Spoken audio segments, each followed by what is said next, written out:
ಹುಬ್ಬಳ್ಳಿ ಧಾರವಾಡ ಮಹಾನಗರ ಪಾಲಿಕೆಯ ಸರ್ಕಾರಿ ಅಧಿಕಾರಿ ನಿಂಗಪ್ಪ ಇಂಗಳಗಿ ಎಂಬುವವರು ಅಧಿಕಾರ ದುರುಪಯೋಗ ಮಾಡಿ ಆಸ್ತಿ ಲಪಟಾಯಿಸಿ ಕಾನೂನುಬಾಹಿರವಾಗಿ ಮನೆ ಕಟ್ಟಿರುತ್ತಾರೆ.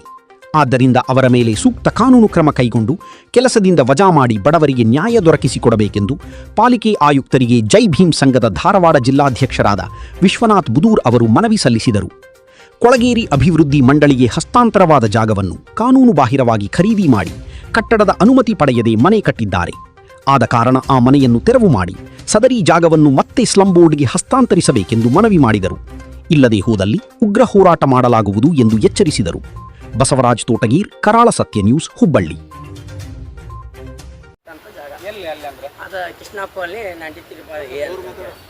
ಕೃಷ್ಣ ಕಾಲನಿಯಲ್ಲಿ ಅಲ್ಲೆಲ್ಲ ಬಡ ಜನಕ್ಕೆ ಅಂತ ಕೊಟ್ಟಂದ್ರೆ ಸ್ಲಮ್ಗೆ ಹಸ್ತಾಂತರ ಆಗಿದ್ದ ಜಾಗ ಅದ. ಈ ಅಧಿಕಾರಿ ಏನು ಮಾಡ್ತಾನಂದ್ರೆ ಆ ಜಾಗವನ್ನು ತಾನು ತಗೊಂಡು ಮತ್ತು ತನ್ನದ ಅಧಿಕಾರ ದುರುಪಯೋಗ ತಗೊಂಡು ಸಬ್ರಿಷನ್ ಮಾಡ್ಕೊತಾನೆ.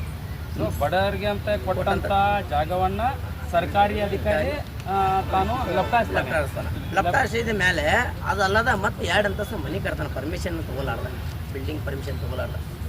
ಈ ಅಧಿಕಾರಿಗಳು ಏನು ಮಾಡ್ತಾರೆ, ಯಾರೋ ಒಬ್ಬ ಬಡ ಕುಟುಂಬದವ್ರು ಮನೆ ಕಟ್ಟಬೇಕಂದ್ರೆ 1 ವರ್ಷ ಅಡ್ಡಾಡಬೇಕಿಲ್ಲ, ಪರ್ಮಿಷನ್ ತಗೋಬೇಕಂದ್ರೆ ಅವ್ರು ಇಂಜಿನಿಯರ್ ಕಡೆ ಹೋಗ್ರಿ, ಅಲ್ಲಿ ಆನ್ಲೈನ್ ಹಾಕ್ರಿ, ಇಲ್ಲ ಹಾಕ್ರಿ, ಅಲ್ಲಿ ಹಾಕ್ರಿ ಅಂತ ಅಡ್ಡಾಡಿಸ್ತಾರೆ. ಆ ಮನೆ ಕಟ್ಟಕ್ಕೆ ಬ್ಯಾಸಕ್ಕೆ ಬರಬೇಕು ಆ ಬಡವಾಗ. ಇವ ಗೌರ್ಮೆಂಟ್ ನೌಕರಿದಾರಾಗಿ ಅಲ್ಲಿ ಕಟ್ಟಂಥದ್ದು ಇವಾಗ ಇಲ್ಲೇ ಇಲ್ಲ. ಯಾಕಂದ್ರೆ ಗೌರ್ಮೆಂಟ್ ನೌಕರಿ ಇದ್ದವ್ರಿಗೆ ಯಾವುದೂ ಸೌಲಭ್ಯ ಕೊಡೋಂಗಿಲ್ಲ. ಯಾಕಂದ್ರೆ ಆಲ್ರೆಡಿ ಗೌರ್ಮೆಂಟ್ ನೌಕರಿ ಪಡೆದಿರ್ತಾರೆ ಅವ್ರು. ಅಲ್ಲಿ ಬಡ ಕುಟುಂಬ ಜನ ವಾಸಿಸೋ ಸ್ಥಳಗಳವ. ಅಲ್ಲಿ ಹೋಗಿ ಏನು ಮಾಡ್ತಾನಂದ್ರೆ ಇವ ಮನೆ ಕಟ್ಟಿದ್ದಲ್ಲದ ಅಲ್ಲಿ ಅಲಿಮಾರು ಜನ ವಾಸಿಸ್ತಾರೆ. ನಮ್ಮ ಕುಂಚಿಪುರ ಅಂತೇಳಿ ಸಮಾಜ ಇರೋದು, ಅಲ್ಲಿ ಕಸ್ಮರಿ ಕಟ್ಟೋದು, ಅಲ್ಲಿ ಕಸ್ಮರಿಗೆ ಇಡಕ್ಕೂ ಕೊಡೋಂಗಿಲ್ಲ ಇವನು.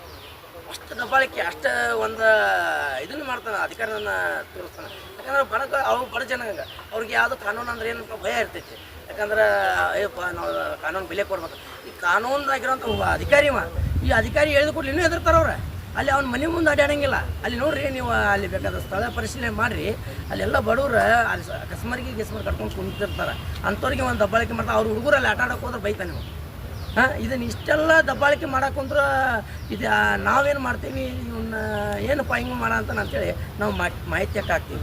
ಈ 93 ಸಂಬಂಧ ಈ ಅಧಿಕಾರಿ ದುರ್ಬಳಕೆ ಮಾಡ್ಕೊಂಡಿದ್ದ ನಿಮಗೆ ಗೊತ್ತಾದ ನಂತರ ಈ ಅಧಿಕಾರಿಗಳ ಹತ್ರ ನೀವು ಅವ್ರ ಈ ವಿಷಯನ ಗಮನಕ್ಕೆ ತಂದಿದ್ದೀರಾ? ಹೇಗೆ ತಂದಿದೆ ಸರ್? ತಂದಿದ್ದೇವೆ. ಮತ್ತು ಮೊನ್ನೆ ಒಂದು ವಾರದಿಂದಗಡೆ ನಮ್ಮ ಮಹಾನಗರ ಪಾಲಿಕೆ ಆಯುಕ್ತರಾದಂಥ ರುದ್ರೇಶ್ ಗಾಳಿ ಸರ್ಗೂ ಅವರು ಅರ್ಜೆಂಟಲ್ಲೇ ಹೊಂಟಿರ್ತಾರೆ. ನಾವು ತಕ್ಷಣ ನೋಡಿದ ಕೂಡಲೇ ಪಾಪ ನಿಂತು ನಮಗೆ ಸ್ಪಂದನೆ ಮಾಡ್ತಾರೆ. ದಾಖಲಾತಿಗಳು ತೋರಿಸಿದ ಮೇಲೆ ಅವ್ರಿಗೆ ವಿಷಯ ತಿಳಿಸಿದ ಮ್ಯಾಗ ತಕ್ಷಣ ಅವರು ಇದು ಜೂನಲ್ಲಿ 7 ಕಳಿಸಿದ್ರೆ ಇಮಿಡಿಯೇಟ್ಲಿ ಅದ್ರ ಮ್ಯಾಗ ಆ್ಯಕ್ಷನ್ ತೊಗೋರಿ ಅಂತ ರುದ್ರೇಶ್ ಗಾಳಿ ಅವರು. ಜೂನಲ್ಲಿ 7ರಲ್ಲಿ ಆನಂದ್ ಸಾರಿದ್ದಾರೆ, ಅವ್ರ ಗಮನಕ್ಕೆ ಏನಾರ ತಂದಿದ್ದಾರೆ? ಅವ್ರ ಗಮನಕ್ಕೂ ತಂದೇವ್ರಿ. ಹಿಂಗೆ ಸಾಹೇಬ್ರು ಕೊಟ್ಟು ಬಂದೇವ್ರಿ ಅಂತೇಳಿ ಇವ್ರು ಏನಂತಾರೆ, ಆಯ್ತು ಅಂತ ಬಿಟ್ಟಾರ. ಈಗ 1 ವಾರ ಆದರೂ ಇನ್ನೂ ಒಂದು ದಬ್ಬಾಳಿಕೆ ಕಡಿಮೆ ಆಗಿಲ್ಲ. ಮತ್ತು ಅದರ ರೋಷಾಕೋಶಲಿಂದ ಅಲ್ಲಿ ಅಡ್ಡಾಡಕ್ಕೆ ಕುಂತಾನೆ. ಮತ್ತು ಏನು ಮಾಡಿದ್ರು ಏನು ಹರ್ಕೊಳಕ್ಕೆ ಓಪನ್ ಅಂತ ನಾವು ನಮ್ಗೆ ನೀವೇನು ಮಾಡಿದ್ರೆ ನನಗೇನು ಹರ್ಕೊಳಕ್ಕಾಗಿಲ್ಲ ಅಂತ.